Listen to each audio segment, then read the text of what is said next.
ఊహించినట్టుగానే జరిగింది. దాయాది దేశం కన్ను మిన్ను కానకుండా ఉగ్రముఖలతో చేతులు కలిపి కుటిల బుద్ధితో భారత్ ను దెబ్బకొట్టే పన్నాగంలో అమాయకులను బలి తీసుకున్నటువంటి పాకిస్తాన్ పాపం పండిపోయింది. మన ఆర్మీ రంగంలోకి దిగింది. పహల్గాం ఉగ్రదాడి ఘటనకు ప్రతీకారం తీర్చుకుంది. ఆపరేషన్ సింధూర్ పేరుతో పీఓకేతో పాటు పాకిస్తాన్లోని ఉగ్ర స్థావరాలపై మన సైన్యం మెరుపు దాడులతో విరుచుకుపడింది. పీఓకేలో 5 చోట్ల, పాకిస్తాన్లో 4 ప్రాంతాల్లో దాడులు చేసింది భారత సైన్యం. మొత్తంగా 9 టెర్రరిస్టు స్థావరాలను ధ్వంసం చేసింది. ఈ దాడిలో 17 మంది టెర్రరిస్టులు హతమయ్యారు. మరొక 60 మంది దాకా గాయపడినట్టుగా పాకిస్తాన్ చెబుతున్నప్పటికీ మొత్తంగా 80 నుంచి 90 మంది దాకా టెర్రరిస్టులు హతమైనట్టుగా తెలుస్తోంది. భారత్ సైన్యం దాడులను పాకిస్తాన్ ధృవీకరించింది. అయితే కొంతవరకు దాచిపెట్టే ప్రయత్నం చేస్తోంది పాకిస్తాన్.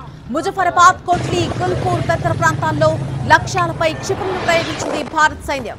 బహవల్పూర్లోని లష్కర్-ఏ-తోయిబా సంస్థపై కూడా మిసైళ్లను కురిపించింది భారత సైన్యం. మరొక వైపు ఈ దాడులు జరిగినటువంటి కొద్దిసేపటికే పూంచ్, రజౌరి ప్రాంతాల్లో పాక్ రేంజర్లు కాల్పులకు తెగపడ్డారు.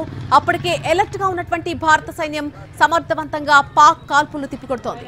ఇటు ఎలాంటి పరిస్థితులకైనా సరే ఎదుర్కొనేందుకు సిద్ధంగా ఉన్నామంటోంది భారత సైన్యం.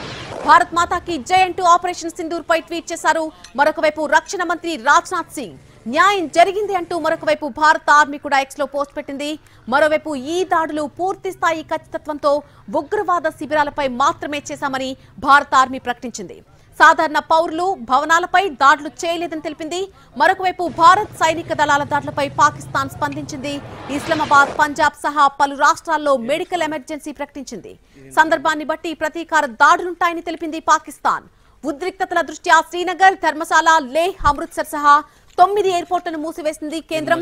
తదుపరి ఆదేశాలు వచ్చే వరకు కూడా ఈ ఎయిర్పోర్ట్ సేవలు, సర్వీసులు నిలిచిపోబోతున్నాయి. చాలా వరకు భారత విమానాలు ఇప్పటికే రద్దయ్యాయి. మరొక వైపు పాకిస్తాన్ లోని లాహోర్, సియాల్కోట్ ఎయిర్పోర్టులు కూడా మూసివేశారు. ఇస్లామాబాద్, రావల్పిండిలో మెడికల్ ఎమర్జెన్సీ ప్రకటించారు. వైద్య సిబ్బందికి సెలవులు రద్దు చేశారు. పాక్, పంజాబ్లలో విద్యా సంస్థలు మూసివేయాలని ఆదేశాలిచ్చారు.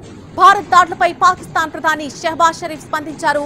భారత్ 6 ప్రాంతాల్లో దాడులు చేస్తున్నట్టుగా వారు చెబుతున్నారు. అయితే భారత్ మాపై యుద్ధాన్ని రుద్దుతుందని అంటున్నారు అక్కడి ప్రధాని.